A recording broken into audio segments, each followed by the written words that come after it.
కోకిలకు ఒక అలవాటు ఉంటుంది. తన పిల్లలను తను పొదగదు. తన గుడ్లను కాకి గుడ్లో పెట్టేసి ఆ గుడ్లు పిల్లలయ్యాక కొంతకాలానికి తమ కోకిల బుద్ధి తాము చూపిస్తాయి. అంటే ఎక్కడ పెరిగినా జన్మతః వచ్చిన తమ నిజ స్వరూపాన్ని వదిలేయలేవు. అది కోకిల కావచ్చు, మరదైనా కావచ్చు. అలాంటి ఒక మూషిక బాల కథ ఈరోజు మనం చెప్పుకుంటున్నాము. నా వీడియో ఎక్కడా స్కిప్ చేయకుండా మొత్తం చూడండి, కథ మొత్తం వినండి. నా వీడియో కనుక మీకు నచ్చినట్లయితే లైక్ చేయండి, షేర్ చేయండి, కామెంట్ చేయండి. ఇంతవరకు సబ్స్క్రైబ్ చేసుకుని వారు ఉంటే సబ్స్క్రైబ్ చేసుకుని పక్కనున్న గంటను క్లిక్ చేయండి. మనం మళ్ళీ కలుసుకుంటూ ఉండొచ్చు.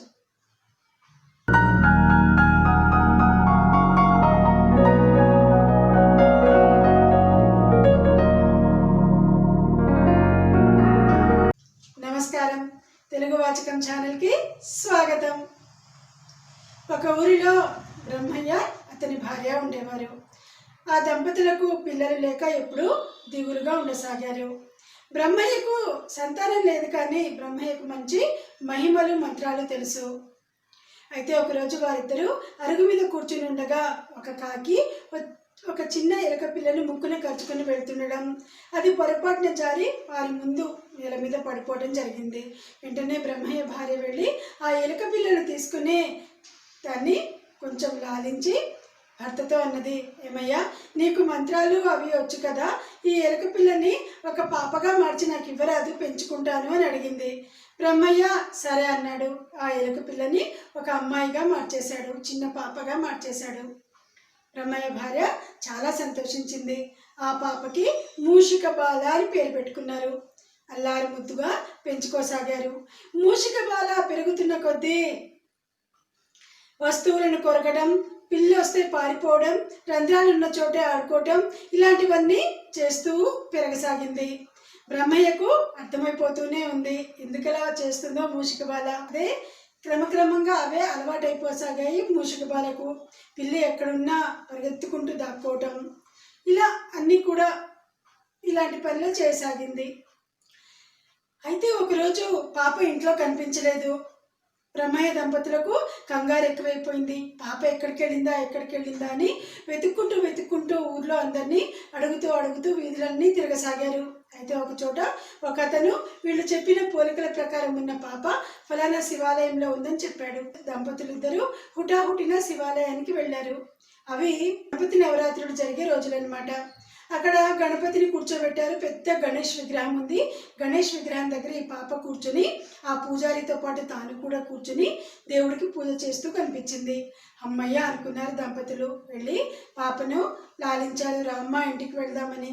కానీ ఆ పాప మాత్రం నేను రాను, నేను ఇక్కడే ఉంటాను అని మొరాయించింది. పూజారి కూడా చెప్పాడు, లేదు పాప గత 4 రోజులుగా ఇక్కడే ఉంది, అది కూడా కేవలం గణేష్ విగ్రహం దగ్గరే కూర్చుంటుంది. ఇది శివాలయమైన శివుడి వైపు కన్నెత్తి కూడా చూడడం లేదు. ఎక్కడైతే గణేష్ విగ్రహం పక్కన ఎలుక ఉంటుందో అక్కడే కూర్చుంటుంది. దేవుడికి పెట్టిన నైవేద్యాన్ని తాను కూడా తింటుంది అని పూజారి కూడా వివరించాడు. కానీ ఎలాగోలా బ్రహ్మయ్య నచ్చ చెప్పి, నువ్వు ఇంటికి వచ్చేయి, నిన్ను చూడకుండా మేము ఉండలేం కదా, నువ్వు కావాలంటే మళ్ళీ స్నానం అది చేసి పూజ జరిగే సమయానికి నువ్వు మళ్ళీ గుడికి వచ్చేద్దు కానీ అని పాపని లాలించాడు. మెల్లగా నచ్చ చెప్పాడు. సరే, ఇద్దరు కలిసి పాపని తీసుకుని ఇంటికి వచ్చారు. మూషిక బాల ఇంటికి వచ్చినా కూడా ధ్యాస అంతా ఆ గణేశుడి మీదే ఉంది. ఇంటికి వచ్చినట్టే వచ్చింది, మళ్ళీ వెళ్ళిపోయింది. నవరాత్రులు ముగిశాయి, గణేష్ నిమజ్జనం కూడా అయిపోయింది. అయినా కూడా మూషిక బాల ఎప్పుడు ఎక్కడైతే వినాయకుడి విగ్రహం ఉంటుందో ఆ విగ్రహం దగ్గరికి వెళ్ళడం, అక్కడే కూర్చోవటం, ఆ వినాయకుడికి పెట్టిన నైవేద్యాన్ని తినడం, ఇలాంటి పనులు చేస్తుంటే బ్రహ్మయ్యకి ముందు కొంచెం కోపం వచ్చింది, తర్వాత చిరాకేసింది. ఇలా అయితే లాభం లేదు అని చెప్పి మూషిక బాలను తీసుకెళ్ళి ఒక ప్రాథమిక పాఠశాలలో జాయిన్ చేశాడు. పాప మెల్లమెల్లగా స్కూల్కి అలవాటు పడసాగింది. స్కూల్లో తోటి పిల్లలతో ఆడుకుంటున్నా అక్కడ కూడా తోటి పిల్లల పుస్తకాలన్నీ కొరికేయడము, వాళ్ళ బలపాలు పెన్సిళ్ళు అన్నీ కొరికేయడము, ఇలాంటి ఆకతాయి పనులే చేయసాగింది మూషిక బాల. ఒకరోజు స్కూల్లో పిల్లలందరూ 4వ తరగతి పిల్లలందరూ పిక్నిక్ వెళ్ళారు. దగ్గరలో ఉన్న ఒక అడవికి పిక్నిక్ వెళ్ళారు. పొరపాటున ఒక అమ్మాయి ఆ అడవిలో వల పన్ని ఉంటే ఆ వలలో చిక్కుకుపోయింది. అందరికీ ఏం చేయాలో అర్థం కాలేదు. స్కూల్ ఉపాధ్యాయులు, ప్రిన్సిపాల్ అందరూ కూడా నానా హైరాణ పడిపోయారు. ఎవరి వల్ల కూడా ఆ వల నుంచి పాపను తప్పించడం చేతకావడం లేదు. అప్పుడు మూషిక బాల వెళ్ళి టక్క టక్క టక్క టక్క వల తాడు మొత్తం కూడా తన పదునైన దంతాలతో కొరికేసింది. వెంటనే మూషిక బాల అందరికీ పెద్ద హీరో అయిపోయింది అనమాట. మూషిక బాల ఎంత గొప్ప, ఎంత గ్రేట్ అయితే అలా మొత్తం వలని తాళ్ళన్నీ కూడా కొరికేసింది. ఆ తోటి స్టూడెంట్ని బతికించింది. గ్రేట్ మూషిక బాల అని అప్పటి నుంచి ప్రతి ఒక్కరు కూడా మూషిక బాలని చాలా గొప్పగా, సపరేట్గా అలా ఒక హీరోలాగా చూడడం మొదలుపెట్టారు. మూషిక బాల కూడా చాలా గ్రేట్గా ఫీల్ అయింది. స్కూల్లో ఎప్పుడు రన్నింగ్ కాంపిటీషన్ పెట్టినా మూషిక బాలకే ప్రైజ్ వచ్చేది. మెల్లిమెల్లిగా స్కూల్కి అలవాటు పడిపోయి చదువులో, స్నేహితురాలలో ఇలాంటి సంఘటనలో అలవాటు పడిపోయి మూషిక బాల గుడికి వెళ్ళడం దాదాపుగా తగ్గించేసింది. అలా అలా పెరుగుతూ మూషిక బాల మొత్తం స్కూల్ ఫైనల్ కంప్లీట్ చేసుకుంది. కాలేజ్కి వచ్చింది. బ్రహ్మయ్య దంపతులు ఆనందానికి పట్టపగ్గాలు లేవు. తమ పాప చక్కగా చదువుకుంటుంది అని వారు మురిసిపోసాగారు. చూడడానికి కూడా అందంగా ఉంది మూషిక బాల. సరే, ఆ తర్వాత కాలేజ్కి వెళ్ళి చదువుకుంటానని అడిగింది. తల్లిదండ్రులు ఒప్పుకున్నారు. అలా కాలేజీ చదువు కూడా పూర్తి చేసింది. డిగ్రీ కూడా కంప్లీట్ చేసింది. సరే, పెళ్ళిడికి వచ్చింది కదా. ఒకరోజు బ్రహ్మయ్య భార్య అన్నది, ఏమయ్యా, మన అమ్మాయి పెళ్ళిడికి వచ్చింది. నీ మంత్రశక్తులతో, మంత్రమహిమలతో గొప్ప వరుణ్ణి పట్టుకురావాలి. నా అల్లుడు లోకంలోని గొప్పవాడై ఉండాలి అని చెప్పింది.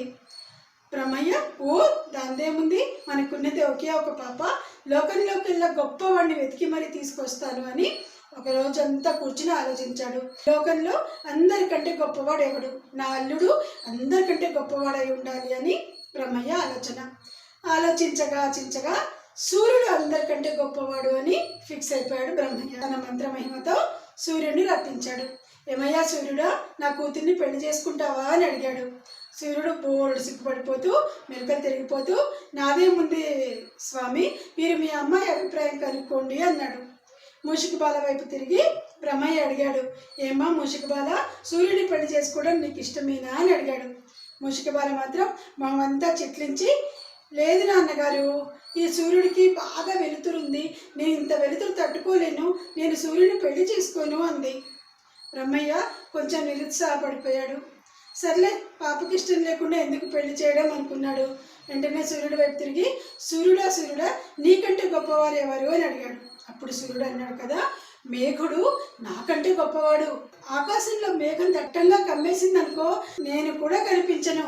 నన్ను కనుమరుగు చేసే శక్తి మేఘుడికే ఉంది. అందుకే, అంటే నేను కనిపించకుండా చేసే శక్తి మేఘుడికే ఉంది.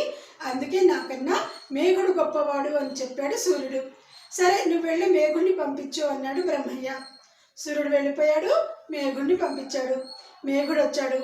బ్రహ్మయ్య మేఘుడి వైపు తిరిగి చూస్తూ, మేఘ, నీకు మా అమ్మాయి మూషిక బాలను పెళ్లి చేసుకోవడం ఇష్టమేనా అన్నాడు.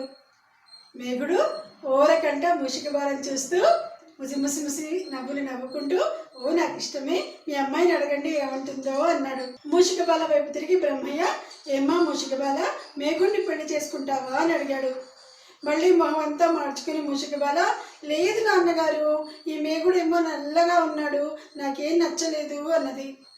మళ్ళీ బ్రహ్మయ్య మొహం చిన్నపోయింది. అయ్యో పాపకు ఇతను కూడా నచ్చలేదు కదా అనుకున్నాడు. సరే, మేఘుడు వైపు తిరిగి, మేఘుడా, నీకంటే గొప్పవారు ఎవరైనా ఉన్నారా అని అడిగాడు. ఓ ఎందుకు లేరు, వాయుదేవుడు నాకంటే గొప్పవాడు. నేను ఆకాశం నిండా దట్టంగా కమ్ముకుని ఉన్నా కూడా వాయుదేవుడు వచ్చాడు అనుకోండి, నా మబ్బులన్నీ చెల్లా చెదురైపోతాయి. కాబట్టి వాయుదేవుడు నాకంటే గొప్పవాడు అని చెప్పాడు. బ్రహ్మయ్య, సరే నువ్వు వెళ్ళి వాయుదేవుడిని పంపించు అన్నాడు. సరే, మేఘుడు వెళ్ళిపోయాడు. వాయుదేవుడు వచ్చాడు. గిర్రు తిరుగుతున్నాడు వాయుదేవుడు వచ్చి. బ్రహ్మయ్య వాయుదేవుడిని అడిగాడు, వాయుదేవుడా, నీకు మా అమ్మాయి మూషిక బాలను పెళ్లి చేసుకోవడం ఇష్టమేనా అన్నాడు. వాయుదేవుడు ఇలా తిరుగుతూ ఆ పాప చుట్టూ తిరిగి, మూషిక బాల చుట్టూ తిరిగి ఓళ్ళంత సిగ్గుపడిపోతూ, నాకు ఇష్టమే, మీ పాపకి ఇష్టమేమో కనుక్కోండి అన్నాడు నేల చూపులు చూస్తూ. మళ్ళీ బ్రహ్మయ్య మూషిక బాల వైపు తిరిగి, ఏమ్మా వాయుదేవుడిని పెళ్లి చేసుకుంటావా అని అడిగాడు. అప్పుడు ముషికబాల మూతి 33 వంకర్లు తిప్పుతూ, లేదు నాన్న, వాయుదేవుడికి కుదిరే లేదు, ఒక చోట నిలబడలేకపోతున్నాడు, ఎప్పుడు చూసినా తిరుగుతూ ఉంటాడు, నాకేం వద్దు వాయుదేవుడు అంది. పాపం బ్రహ్మయ్య మళ్ళీ నిరుత్సాహపడిపోయాడు. వాయుదేవుడా, నీకంటే గొప్ప ఎవరైనా ఉన్నారా అని అడిగాడు. అప్పుడు వాయుదేవుడు, ఎందుకు లేరు స్వామి, నాకంటే గొప్ప పర్వతుడు ఎంత స్ట్రాంగ్ అంటే, ఎంత దృఢంగా ఉంటాడంటే, నేను ఒక్క ఇంచు కూడా పర్వతాన్ని కదిలించలేను, ఇంత గాలి వీచినా కూడా పర్వతం ఒక్క అంగుళం కూడా కదలదు, కాబట్టి నాకంటే గొప్పవాడు పర్వతుడు అని చెప్పాడు. సరే, నువ్వు వెళ్ళి పర్వతుడిని పంపించు అన్నాడు. వాయుదేవుడు వెళ్ళిపోయి పర్వతుడిని పంపించాడు. పర్వతుడు వచ్చాడు. మళ్ళీ బ్రహ్మయ్య, ఏమోయ్ పర్వతుడా, నీకు మా అమ్మాయి మూషికబాలను పెళ్లి చేసుకోవడం ఇష్టమేనా అని అడిగాడు. పర్వతుడు మూషికబాల వైపు చూసి నవ్వుతూ, ఎందుకు ఇష్టం లేదు స్వామి, ఇంత అందమైన అమ్మాయిని ఎవరు కోరుకోరు, నాకు ఇష్టమే, మీ అమ్మాయిని కనుక్కోండి అన్నాడు. అప్పుడు బ్రహ్మయ్య మూషికబాల వైపు తిరిగి, ఏమంటావు అన్నాడు. అప్పుడు మూషికబాల మొహం అంతా చిట్లించి, పర్వతుడా, ఇంత బండలా ఉన్నాడు, నాకేమొద్దు, ఏమాత్రం సెన్సిటివ్నెస్ లేదు, ఇంత ముద్దు వారిపోయినట్లుంటే ఇంత మోటుగాడు నాకేమొద్దు అని మొహం అంతా చిట్లించి అదో రకంగా మాట్లాడింది. బ్రహ్మయ్య ఏం చేయాలో అర్థం కాలేదు, మొత్తం కుంగిపోయాడు. ఇంకా నేను ఎవరిని తీసుకురానురా భగవంతుడా, ఈ అమ్మాయికి అసలు పెళ్ళవుతుందా అని మనసులో బాధపడిపోతూ పర్వతుడిని అడిగాడు. పర్వతుడా, నీకంటే గొప్పవారు ఎవరైనా ఉన్నారా అని అడిగాడు.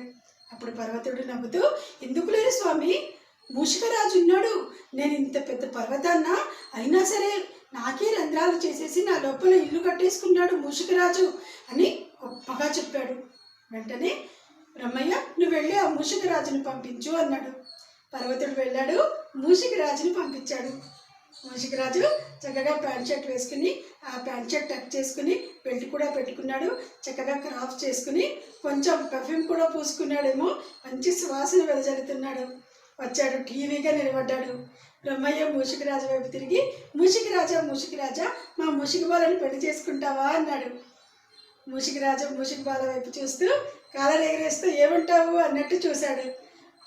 మూషికబాల సిగ్గుపడిపోతూ, నాన్నగారు, నాకు ఇష్టమే ఇతన్ని పెళ్లి చేసుకోవటం అంది, నేల చూపులు చూస్తూ బొటన వేలు నేలకు రాస్తూ. బ్రహ్మయ్య మొహం ఇప్పారింది. బ్రహ్మయ్య భార్య ఆనందానికి అంతే లేదు.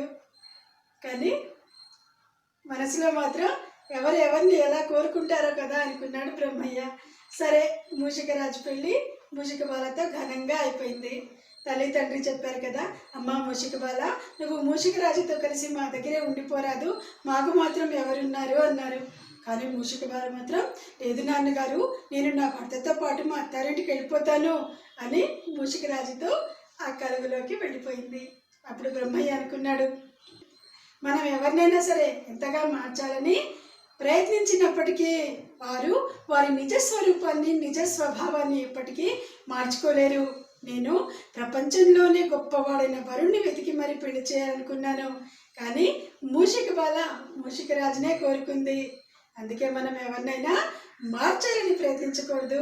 వారి నిజ స్వభావాన్ని, నిజ స్వరూపాన్ని మనం ఒక్క ఇంచు కూడా మార్చలేము. హతవిధి అనుకున్నాడు బ్రహ్మయ్య. బ్రహ్మయ్యకు వంత పాడింది బ్రహ్మయ్య భార్య. ఇది మన మూషికబాల కథ. నిజానికి ఇది తెలంగాణ 6వ తరగతి ఉపవాచకంలోని 3వ పాఠమైన ఎలకమ్మ పెళ్ళి. ఇది ఈరోజు మన పాఠం. ఇంకో వీడియోలో ఇంకో పాఠంతో మళ్ళీ కలుద్దాం.